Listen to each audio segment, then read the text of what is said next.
Some of these members left Wameli and Company Advocates and they started their own legal practices or law firms. Others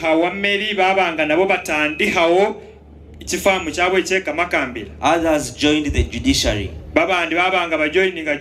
In fact, we have others who left representing or standing for government and they joined politics. Out of court, it's business as usual. He's been a gentleman, although he has been involved in activism. His conduct was a conduct of a gentleman. He would persuade you, would talk to you, and you would accept.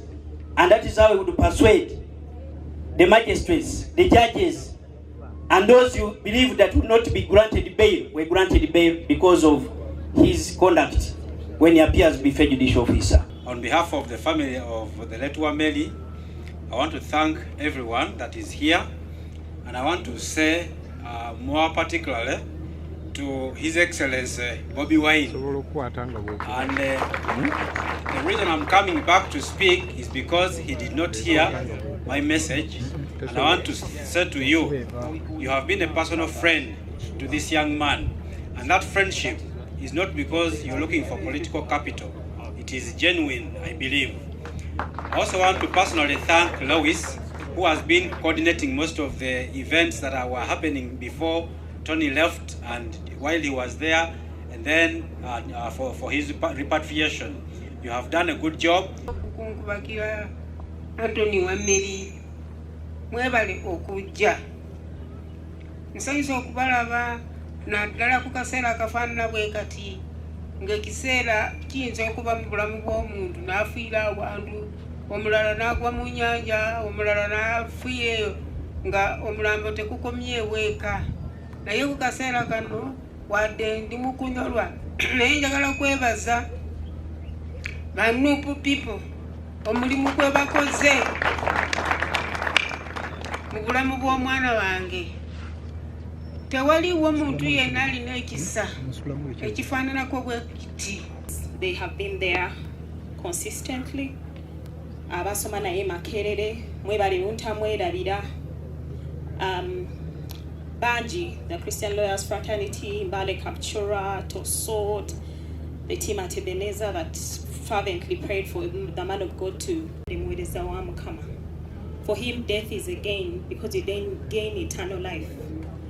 Erecho nchebaliza mukama kutandika kirala kumaliriza kirala ne baza mukama nti amaliriza bulungi olugendo lwe okuwerekera kanso waife nze ndukira bakugemeruuka nga bali kwenda okuyita ssebo bakutwala na Lufeenya.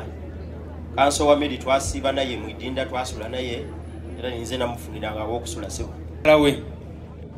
Kanso Wameli bwe yalwala mukyala we yali tanafuna visa egenda America, naye yali akuba esimu almost buli lunaku ng'olabira ddala ayagala kubeera ne mukyala we eyo gye yali. So Kanso Wameli loved his family so much. Ekyokubiri, Kanso Wameli yayagala nnyo Uganda, n'alwanirira Uganda, n'ayagala nnyo ensi ye, era nga luli bwe nagamba Kanso Wameli teyatya kwambala berete eno gye tumanyi bulungi nnyo tebeerako emiwunyo. Mukimanyi bulungi nnyo abali wano nti eno berete bw'ogyambala oba oyolekedde ebizibu bingi nnyo. Bayinza okutta, bayinza okukwata, bayinza n'okuwamba, bayinza okukola bingi nnyo. Naye Kanso Wameli yakwatagana ne President Kyagulanyi n'atandikirawo kwambala red beret.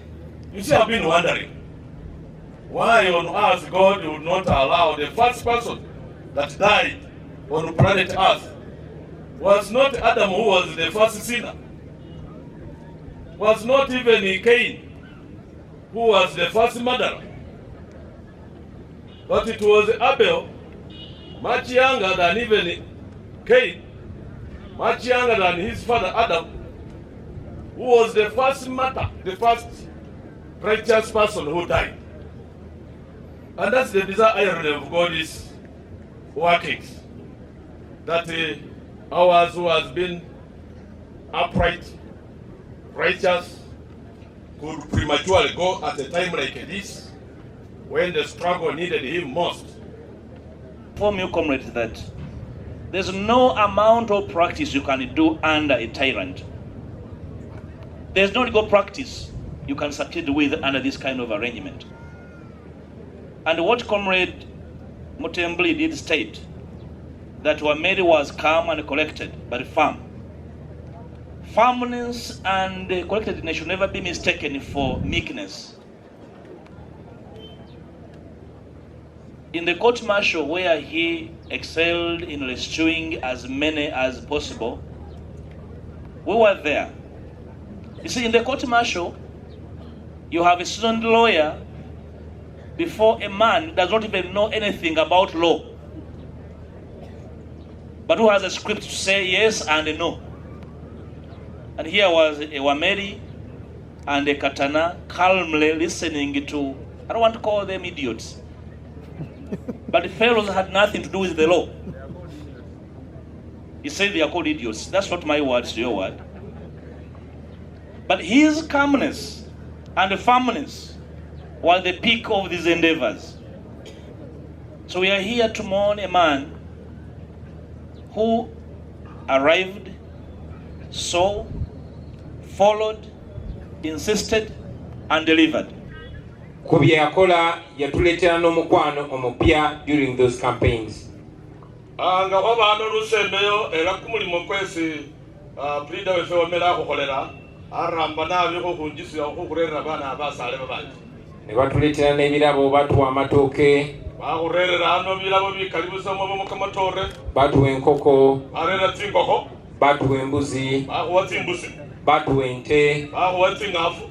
Batuwa n'emmotoka wano. Bakuwa n'emmotoka dabo kebini mbufukusa. Bamanya nyukubisheza akolano. Abantu bonna abatuwa ebirabo ebyo nabamanya nga wayiseewo omwezi mulamba Kanso Wameli we yabandeetera naye nga bena baali babikola nga bayita mu Kanso Wameli. Babantu babaweyo birabo ebyo president abategeera nga yabirira okumwezi naye nga bose kuweyo ebindi bye babiriransakira mumugenzi pleader Wameli. So ndowooza omuntu yenna osobola okwimagininga ekiri mugenda maaso mu mutwe gwange ne mbongo bwange ng'era nkomyewo wano naye nga ku luno nkomyewo okwerekera muganda wange Anthony Wameli. Today I'll talk about Wameli in 3 or 4 classes. Anakanika omugenzi uno Wameli mubitendera nga kine. Nja kwongera ku Wameli nga mukwano gwange. Anamukaniko nga musale wewe.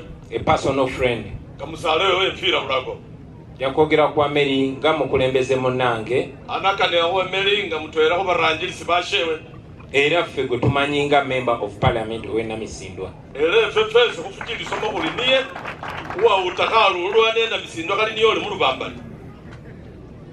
Ate era njogere ku Wameli nga lawyer waffe ng'omulwanyizi w'eddembe era nga Attorney General waffe kubanga yabadde akulira balawyer bonna mu National Unity Platform. Especially you the so-called land ones, and I say so-called land ones because I'm deliberate about that. The biggest disappointment of Uganda are the so-called land people. Ababagamba nti basoma nga bakozesa amagezi gaabwe agabasomesa ge babayigiriza okuyambako nakyemalira okunyigiriza abantu okubabba n'okubatta.